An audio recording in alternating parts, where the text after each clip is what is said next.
기억하사 하나님이 이스라엘 자손을 돌보시고 돌보셨고 하나님이 그들을 기억하셨더라.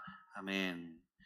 오늘 말씀의 제목은 기억하시는 하나님입니다. 이 시간 우리가 함께 주신 말씀으로 묵상해 보도록 하겠습니다. 어느 날 낙타 아시죠? 낙타가 어머니에게 물었어요. 어머니, 제 눈썹은 왜 이렇게 길어요? 그건 말이지, 모래바람이 불 때 눈에 모래가 안 들어가게 하려고 눈썹이 긴 거야. 아, 그렇구나. 어머니, 제 등에 혹은이 뭐예요? 이거 너무 불편해요. 우리가 사막을 지날 때 물이 부족하잖니? 우리 등에 있는 혹에 물이 저장되어 있는 거야. 아, 그렇구나. 어머니, 내 발굽은 왜 이렇게 못생겼어요? 저도 좀 예쁜 발을 갖고 싶어요. 그거는 우리가 모래에 다닐 때 발이 푹푹 빠지면 힘들잖아. 그래서 우리 발굽이 이렇게 널찍하게 생긴 거야. 아, 그렇구나. 어머니, 그런데 우리 지금 동물원에서 뭐 하는 거예요? 어, 사실 낙타는 이 눈썹이나 혹이나 발굽을 봤을 때 사막에 최적화된 동물인데, 이 동물원에 있는 낙타는 그 역할을 제대로 못하겠죠. 이 눈썹이 왜 있는지, 혹이 왜 있는지, 발굽이 왜 이렇게 생겼는지 이 낙타 아들이 궁금해하는 것이 당연합니다. 마찬가지로 우리 그리스도인이라면 우리 모두 다 받은 은혜가 있고 받은 사명이 있지 않겠습니까? 그 은혜와 받은 사명을 우리 적재적소에 알맞게 사용하는 것이 우리 그리스도인의 특명이 되지 않겠습니까? 아마도 그것은 교회 안에서뿐만 아니라 교회 밖에서도 동일하게 그렇게 사용되어져야 할 텐데, 그런데 우리는 마치 동물원에 있는 낙타처럼 우리가 받은 은혜가 있고 사명이 있는데도 그것을 잘 사용하지 못한 채 그냥 우리 안에 갇혀져 있는 것처럼 그렇게 있을 때가 많은 것 같습니다. 우리는 그것을 묵혀두면 안 되겠습니다. 우리가 받은 은혜와 우리가 하나님께 받은 사명을 적재적소에 알맞게 잘 사용할 수 있도록 우리가 최선을 다해야 할 것입니다. 그것이 바로 하나님이 우리에게 은혜와 사명을 주신 이유가 아니겠습니까? 우리가 그렇게 사용되기 위하여서 조금 더 열심을 내고 조금 더 최선을 다하고 애쓰는 저와 여러분 되기를 바랍니다. 이럴 때 한번 아멘이 탁 나와주면 좋죠. 바랍니다. 네, 여러분 아멘 해야 될 때 크게 아멘 하세요. 뭐 걱정되시는 일 있으신 거 아니죠? 네, 갑자기 가만히 있다가 하려면 목이 막혀가지고 아멘 이렇게 될 때 있는데, 그럴 때 하고 아멘 이렇게 하시면 돼요. 출애굽기는 그 어떤 성경보다도 다이나믹한 이야기를 다루고 있다고 해도 과언이 아닐 것입니다. 우리가 잘 알고 있는 10가지 재앙, 아니면 구름 기둥, 불 기둥, 홍해가 갈라진 사건, 만나와 메추라기, 이루 말할 수 없이 다이나믹하고 정말 탄성을 자아내게 하는 그런 역사적인 사건들, 그것도 동화 이야기가 아닌 실제로 일어났었던 일이 그렇게 기록되어져 있는 성경 출애굽기, 얼마나 다이나믹하고 얼마나 멋집니까? 그것이 바로 하나님의 살아계심, 또 하나님의 구속 사역, 그리고 하나님이 그의 백성을 어떻게 다루시고 어떻게 이끌어내시고 얼만큼 사랑하고 있는가를 여실히 보여주고 있는 그런 사건들이 바로 출애굽기에 많이 기록되어져 있습니다. 그런데 사실 출애굽기의 시작 1장과 2장을 이렇게 볼 때 출애굽기의 시작은 그렇게 다이나믹하지 않습니다. 오히려 출애굽기의 시작은 뭔가 좀 암울하고 뭔가 좀 어둡고 그런 내용들로 시작이 되는 것 같아요. 먼저 출애굽기의 시작은 이렇게 시작합니다. 먼저 애굽으로 이주한 야곱의 가족들을 간략하게 소개를 합니다. 모두 70명이라고 하죠. 그리고 바로 이어서 그들이 얼마 지나지 않아 다 죽었다라고 그렇게 기록을 해요. 아마도 그들은 100년이 채 되지 않아서 그 이주한 모든 가족들은 아마 생을 달리했을 것입니다. 그렇죠? 그런데 그 70명 되는 인원이 다 죽었는데 그들이 그 죽기 전에 굉장히 많이 번성했다고 기록을 하는 것이에요. 70명으로부터 수를 셀 수 없을 정도로 굉장히 번성했다라고 출애굽기가 기록을 합니다. 1장 17절에 보면 이렇게 나와 있어요. 생육하고 불어나 번성하고 온 땅에 가득하게 되었더라. 이 온 땅에 가득하게 되었다는 표현이 나올 정도면 뭐 말 다 했죠. 굉장히 많은 인구로 이들이 불어났다는 것입니다. 70명에서부터요. 그래서 9절에 애굽인보다 그 수가 더 많아졌다라고 기록하기에 이르릅니다. 결국 어, 총리였던 그 요셉을 알지 못하는 바로가 즉위하고 나서 걱정을 하죠. 야, 이 히브리인들, 이들이 굉장히 수가 많아졌다. 이미 우리 수를 능가했고 그들은 굉장히 강하다. 그렇기 때문에 그들에게는 이들을 다룰 뭔가 대책이 필요했고, 이 요셉을 알지 못하는 새로운 바로왕은 묘안을 내게 됩니다. 그 첫 번째 방법이 무엇이냐? 그들을 억압하고 강제 노동을 아주 시키는 것입니다. 아주 그들을 힘들게 해서 그들을 좀 약하게 만들자라는 것이 아마 방법이었겠죠. 그래서 그러한 중노동에 끌려가게 되고 혹독한 대우를 받았음에도 불구하고 히브리인들은 약해지지 않습니다. 오히려 더 번성합니다. 더 강하게 되는 것이죠. 결국 바로는 그 다음 방법으로 히브리인의 산하 제한을 하려고 합니다.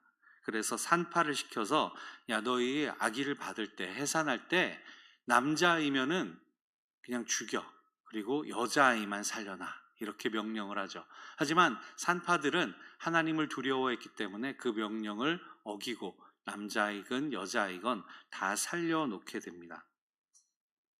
결국에 바로는 이 자신의 명령이 계획이 뜻대로 되지 않자 그냥 공식적으로 나라에 선포를 하게 되는데, 야, 히브리인들 남자아이는 다 죽여라. 다 나일강에 던져서 악어밥이 되게 해라. 그리고 여자아이들만 살려놔라 라고 하는 명령을 내리게 되는 것이죠. 산파를 이용하는 그런 방법이 뜻대로 되지 않자 이렇게 온 나라에 공식적으로 명령을 내리게 되고, 이 잔인하고 사륙적인 방법이 시행이 되게 됩니다. 사실 뭐 말이 산하 제한이지 어쨌든 산파를 동원하거나 아니면 공식적으로 명령을 내리거나 이 바로에게 있어서는 굉장히 끔찍하고 잔인한, 이 히브리인들에게 있어서 끔찍하고 잔인한 그런 방법이 아닙니까? 태어나자마자 나일강에 던져져서 목숨을 잃어야 했던 수많은 아이들이 있었겠죠. 그런데 여기서 몇 가지 궁금한 점이 있어요. 아무리 요셉을 알지 못하는 바로가 이 나라를 지배하고 통치했다고는 하지만 어떻게 히브리인들을 이렇게 막대하고, 이들은 사실 종으로 노예로 끌려온 것도 아닌데 어떻게 그럴 수 있었을까? 어떻게 그런 생각을 했을까라는 것이 궁금해집니다. 그 이유를 몇 가지로 제가 한번 압축해서 설명을 해보도록 하겠습니다. 첫 번째는 1장 10절에 보시면 이렇게 기록해요. 그들이 더 많게 되면 전쟁이 일어날 때에 우리 대적과 합하여 우리와 싸우고 이 땅에서 나갈까 하노라. 아마 애굽 사람들 생각에는 야, 히브리인들이 너무 강한데 그렇게 되면 우리의 대적과 연합을 해서 오히려 우리를 공격하고 이 나라를 집어삼키지 않을까라는 두려움이 그들에게 있었던 것 같습니다. 기원전 15세기, 그러니까 이 출애굽 당시에 기원전 15세기의 세계 정세를 살펴보면 애굽이 최고죠. 애굽만한 나라가 없었고 애굽을 제외하고서는 뭐 다 고만고만한 나라들. 애굽이 가장 최고 강대국인 그런 시기였습니다. 그런데 애굽이 그렇게 마음을 놓을 수 없었던 것은 철기 문명이 들어오면서 히타이트 제국을 비롯한 우리가 세계사에서 배우는 그런 여러 크고 작은 나라들이 점점 세력을 키우고 있었던 그런 시기입니다.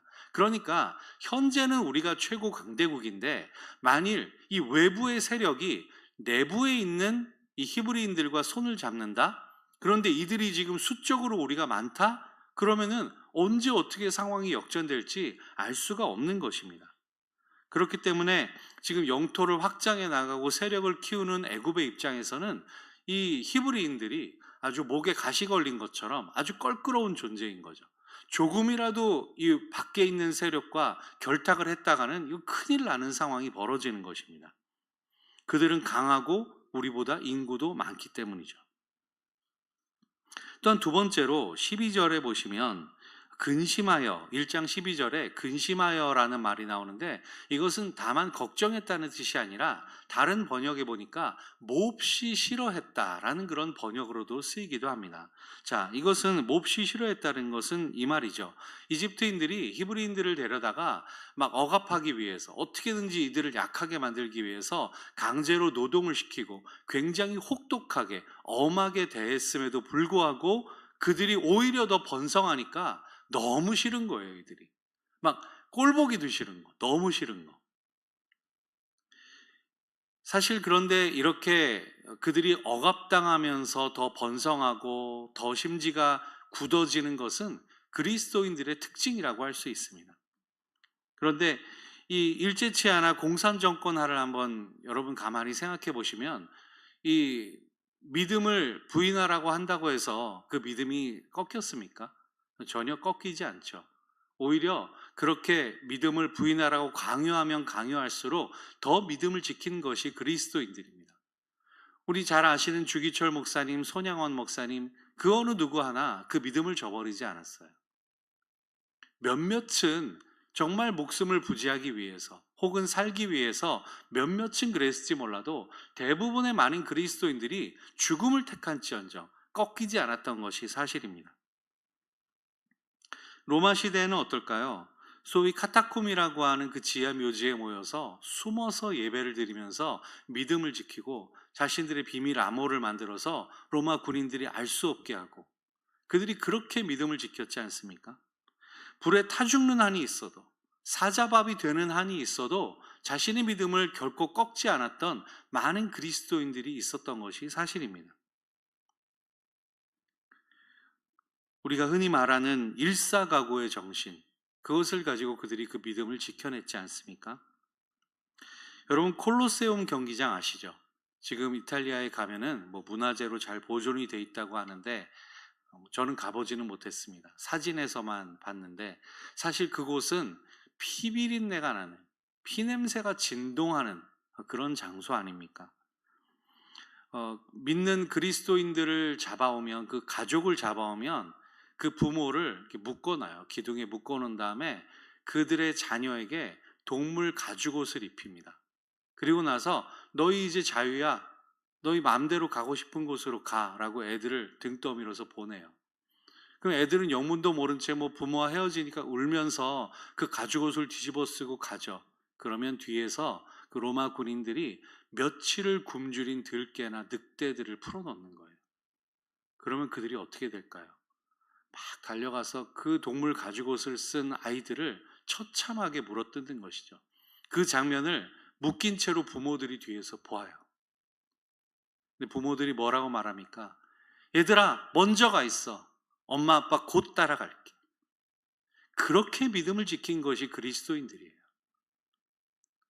어쩌면 이 히브리인들이 애굽인들의 그 억압과 혹독한 강제 노동에서도 그것을 버틸 수 있었던 그 버텨나가는 그 믿음을 지키는 그 세포가 계속해서 우리에게 이어져 오고 있는 것만 같아요. 많은 그리스도인 청년들이 군대에 가죠. 우리 대한민국에서 그렇게 군대에 가게 됩니다. 그런데 믿음을 지키려고 애를 써요. 근데 군대 고참들이 그거를 그렇게 가만히 놔두지 않습니다. 일요일이 되면, 주일이 되면 종교활동 갈 사람 손들어 해서 절도 보내주고 성당도 보내주고 교회도 보내주는데, 나이가 아직 짬밥이 이런 표현 죄송합니다만, 짬밥이 많이 되지 않은 그런 신병들이나 이병들, 이런 친구들은 손 들고 가겠다 그러면 고참 눈에 찍혀서 그때부터 군 생활이 많이 꼬이게 됩니다. 그런데도 그들은 믿음을 지키겠다고 그렇게 하는 것이에요.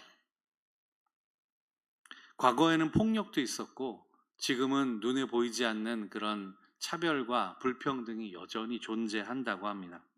그런데도 그리스도인이기 때문에 그 믿음을 지키기 위해서 애를 쓰는 우리 청년들이 있습니다. 그리스도인들은 억압한다고 해서 그렇게 뭉개지지 않습니다. 그리스도인들은 핍박한다고 해서 굽어지거나 꺾이지 않아요. 그것이 우리 그리스도인의 특징입니다. 결국 신앙을 지켜나가는 사람들이 바로 저와 여러분 그리스도인이겠죠. 자, 이제 그렇게 억압당하고 강제 노동을 하면서 종살이를 하고 아이가 태어나면 사내 아이는 나일강에 던져서 죽음을 맞이해야 하는 그런 상황 속에 있는 처참한 상황에 있는 우리 히브리 그 야곱의 후손들. 자, 이제 위대한 지도자 모세가 등장할 시간이죠. 자, 2장에 들어서니까 이 처참한 상황을 뒤로하고 아름다운 사랑 얘기가 시작되는 것 같아요. 2장은 무엇으로 시작합니까? 사랑 이야기, 결혼 이야기로 시작이 됩니다. 레위 지파의 한 청년이 레위 지파의 처녀에게 장가를 들었다고 해요. 저라면 장가 못 갔을 것 같아요. 얼마나 암울한 상황이에요. 결혼을 해도 아무런 미래도 없고 아무런 기약도 없지 않습니까? 무슨 핑크빛 미래가 신혼부부에게 있겠어요. 자녀를 가진다 한들 그 무슨 소망이 있겠습니까? 당장 사내아이를 낳으면 물에 던져야 되고 여자아이를 낳으면 평생 종으로 살아야 하는 그 신세가 뭐가 그렇게 좋아서 장가를 들고 결혼을 하겠습니까? 하지만 저 같지 않았던 모양입니다. 이 청년들 아마 지금 모세의 탄생을 기록하기 위해서 이 레위 지파 청년들의 결혼만을 이야기했지만 사실은 더 많은 커플들이 생겼겠죠. 이때 더 많이 서로 사랑을 말하고 더 같이 있고 싶어서 더 많이 사랑하고 싶어서 결혼을 하는 커플들이 이때 많이 생겨났을 겁니다. 그 엄청난 고난과 시련 속에서도 사랑은 계속 꽃을 피우죠. 연인은 함께하기를 소원하고 사랑에 구속되기를 원하고 시련에 굴복하기를 원하지 않는 그런 일이 시작됩니다. 자, 그런데 이 레위 지파 청년 처녀가 결혼을 했는데 불행하게도 사내 아이를 낳았어요. 잠깐은 그냥 숨겨서 키울 수 있었지만 더 이상 숨길 수가 없습니다. 계속해서 애굽 병사들이 사내 아이가 어디 있는가 찾아다녀요. 결국에는 이들이 이 아이를 나일강에 던지기로 그렇게 결심을 하게 됩니다. 다른 사내 아이들이 어떻게 나일강에 던져졌는지는 정확하게는 잘 알 수가 없지만 아마도 이 사내 아이는 조금은 달랐던 것 같아요. 그 나일강에 많은 갈대를 엮어다가 상자를 만들어서 거기에 나무진과 역청을 칠하고 거기에 아이를 담아서 흘려보냅니다. 헐리우드에서 만든 이집트 왕자라는 애니메이션에 보면 이 장면을 이렇게 묘사를 하고 있어요. 갈대상자에 아이를 담아서 흘려보내는데 막 악어가 서로 집어삼키려고 다투기도 하고요. 하마가 막 싸우면서 물에 빠져서 상자가 다 물에 빠져들 뻔한 위기가 있기도 하고 그 나일강에 지나다니는 배에 부딪혀서 상자가 부서질 뻔한 위기에 처하기도 합니다. 이런 어려운 상황 가운데서 결국 이 상자는 안전하게 흘러서 바로의 딸이 목욕하는 곳으로 흘러드는 그렇게 묘사를 하고 있더라고요. 애니메이션에서는. 어찌됐든 간에 성경도 오늘 말하기를 바로의 딸이 목욕을 하러 나왔다가 상자에 담긴 아이를 보고 그를 건져내서 그의 아들로 양육을 하게 됩니다. 그래서 물에서 건져냈다라는 뜻의 모세라는 이름을 지어주게 되죠. 자, 여기까지가 1장과 2장을 통해서 우리가 짧게 살펴본 내용인데 저는 오늘 말씀을 준비하면서 말씀의 제목을 기억하시는 하나님이라고 정해봤습니다. 그래서 오늘 우리가 이 내용을 간략하게 살펴본 이 내용들을 우리가 다시 한번 되새김질 해보면서 과연 우리가 하나님께서는 무엇을 기억하셨고 오늘 우리는 무엇을 기억해야 되는가라는 것을 한번 생각해 보고자 합니다. 첫째, 하나님은 애굽으로 이주해온 야곱의 가족과 요셉을 기억하셨다라는 것을 우리가 알 수 있죠. 요셉은 애굽의 역사에 있어서 아주 위대한 인물 중에 하나입니다. 그는 나라가 완전히 정말 풍비박산 날 뻔한 그런 7년 기근을 아주 지혜롭게 대처했을 뿐만 아니라 그것을 행정적으로도 잘 처리해낸 인물, 실존하는 실제의 인물입니다. 성경상에서만 아니라 애굽의 역사에 있어서 이집트의 역사에 있어서 기록될 만한 그런 위대한 총리로 기록이 되고 있죠. 사람들은 금방 잊어버렸어요. 아이, 뭐 요셉이 누구야? 뭐 내가 잘해서 그런 거지. 하지만 하나님은 요셉을 여전히 기억하고 계셨다는 것이죠. 하나님은 요셉을 기억하셨는데 하나님은 요셉을 애굽까지 불러주신 분명한 이유가 있었기 때문에 요셉을 기억하신 것입니다. 요셉이 그 보디발의 집에서 일을 할 때도, 모함을 받아서 감옥에 갇혔을 때도, 그리고 총리가 되었을 때도 하나님은 어느 순간 여지없이 요셉을 계속 주목하여 보고 계시고 요셉을 계속 기억하고 계셨습니다. 그가 어디에 있든지 무엇을 하든지 하나님은 요셉을 잊어버리신 적이 없습니다. 하나님은 요셉을 그냥 한번 잠깐 쓰고 버리는 소모품처럼 여기신 것이 아니라 그의 위대한 구속 사역에 요셉이 아주 중요한 위치를 차지하도록 그를 사용하셨고 하나님의 도구로 쓰임 받은 그 요셉을 여전히 기억하고 계셨다는 사실입니다. 두 번째로 하나님은 그의 언약을 기억하셨습니다. 오늘 우리가 읽은 본문 24절에 하나님이 아브라함과 이삭과 야곱에게 세운 그 언약을 기억하셨다라고 그렇게 말하죠. 이것이 무슨 말일까요? 창세기 15장에 보면 하나님이 아브라함에게 이렇게 언약을 말씀하십니다. 하늘을 우러러 뭇별을 셀 수 있나 보라. 내 자손이 이와 같으리라. 그리고 창세기 26장에 가면 이삭에게 그 아브라함과 했던 언약을 재확인시켜 주십니다. 내게 복을 주어 내 자손이 번성하게 되리라. 또한 창세기 28장에 가서는 그 약속을 다시 한번 야곱에게 재확인시켜 주시죠. 이렇게 기록합니다. 내 자손이 땅의 티끌같이 되어 내가 서쪽과 동쪽과 북쪽과 남쪽으로 퍼져나갈지며 땅의 모든 족속이 너와 내 자손으로 말미암아 복을 받을지라. 아멘. 이렇게 하나님께서는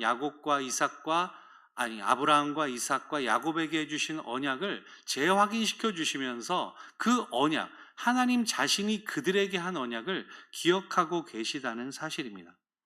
모든 족속이 너와 내 자손으로 말미암아 복을 받을 것이다. 땅의 티끌같이 하늘의 뭇별과 같이 내가 너희 자손이 번성하게 될 것이다 라는 언약을 하나님이 기억하셨다는 것이죠. 애굽에서 종살이하는 그것이 너희의 끝이 아니다. 그것이 하나님의 자녀로서의 마지막이 아니라는 것이죠. 그것이 사실 하나님이 그들을 자녀 삼아 주시고 그 백성 되게 하신 목적이 아니라는 것입니다. 하나님의 언약은 그렇게 종살이하다 끝나는 것으로 마지막이 되지 않는다라는 것을 하나님은 기억하셨습니다. 모든 족속이 너희로 말미암아 복을 받게 되는 것, 그것이 바로 하나님의 언약인 것입니다. 사랑하는 성도 여러분, 하나님이 오늘 저와 여러분에게 여러분을 기억하십니다. 하나님께서 우리를 기억하신다는 말이죠. 그런데 어떤 분은 아마도 좀 부담스러운 마음에 아유, 하나님 뭐 저 같은 걸 기억하신다고, 아니 그냥 제 이름만 알고 계셔도 되는데, 아니 뭐 이름도 그냥 모르셔도 돼요. 그냥 홍제동 아무개 집사 이렇게 하면 그냥 끝나는데, 아유 뭘 저를 또 기억을 하셔, 뭐 이렇게 아마 생각을 하시는 분이 있을 수도 있겠습니다. 하지만 그렇지 않습니다. 하나님은 저와 여러분을 지금 기억하고 계세요. 이름뿐만이 아니라 저와 여러분이 하나님을 만났던 그 첫 사랑, 그때를 하나님이 기억하신다는 것이죠. 하나님은 저와 여러분이 하나님을 처음 만난 그 순간, 그 기뻐했던, 그 구원의 감격을 얻었던 그때, 그 마음을 하나님 기억하고 계세요. 야, 그때 정말 뜨거웠었는데 그때 네가 나한테 했던 헌신과 희생 내가 아직도 기억한다. 그때 네가 나에게 말했던 하나님 사랑합니다 했던, 하나님 감사합니다라고 했던 그 떨리는 목소리 내가 기억한다. 여전히 나는 지금 일처럼, 어제 일처럼 생생하게 기억한다. 네가 나를 만나서 구원의 감격으로 눈물을 흘리고 예배의 감격 때문에 눈물을 흘려 기도하던 그 순간이 있었지. 나는 여전히 그걸 기억해. 내가 무슨 상을 바라고 그렇게 한 것도 아닌데 하나님은 나를 기억하신대요. 내가 열심을 내고 헌신하고 희생할 때 좀 나를 기억해 주셨으면 하는 마음이 있었던 거 아닌데 하나님은 그것들 다 기억하신대요. 그 순간 하나하나, 그 작은 것 하나하나 하나님은 여전히 기억하신다고 합니다. 내가 잊어버렸던 그 순간까지도 하나님은 다 기억하신다고 합니다. 요셉을 잊어버린 애굽인들처럼 하나님은 나를 잊지 않으세요. 종살이하면서 자신이 누구인지 잊어버린 그 히브리인들처럼 하지 않고 하나님은 여전히 하나님의 자녀로, 하나님의 백성으로 나를 기억해 주신다는 사실입니다. 나를 지으시고 나를 구원하시고 나와 함께 하시는 내 아버지, 내 구원자, 내 친구, 하나님은 그렇게 나를 기억해 주고 계십니다. 저와 여러분이 오늘 그 하나님의 말씀에, 그 기억하신다는 그 말씀에 재확인되는 거예요. 하나님이 이렇게 나를 기억하시는구나. 오늘 말씀을 통해 하나님이 나에게 내가 너의 사랑을 기억한다, 너의 첫 마음을 기억한다, 너의 그 눈물을 기억한다라는 것에 저와 여러분이 오늘 재확인되는 것입니다. 여러분, 그렇다면 오늘 우리가 기억해야 될 것 딱 하나 있습니다. 뭐 다 잊어버리셔도 괜찮아요. 이거 하나만 기억하셔도 돼요.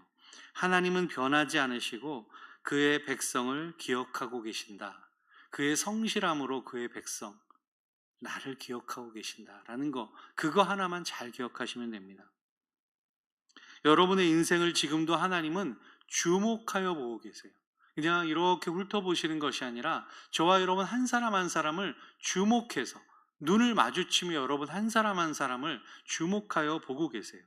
그리고 나를 일으켜셔서 나의 무릎을 세우시고 어깨를 툭 치시면서 함께 가자, 함께 가자라고 말씀하시는 거예요. 그리고 여러분 자신이 누구인지 하나님께서는 일깨워 주시는 것입니다. 너는 택한 족속이야. 왕 같은 제사장이야. 너는 존귀한 내 자녀란다. 이렇게 하나님은 나를 기억하시고 나를 불러주십니다. 여러분 오늘 이것을 꼭 기억하시고 이 세상을 살아가시면서 그렇지, 나는 하나님의 자녀야, 누구도 함부로 대할 수 없는 구별된 사람이야 라고 여러분 자신 어깨 쭉 펴시고 당당하게 살아가는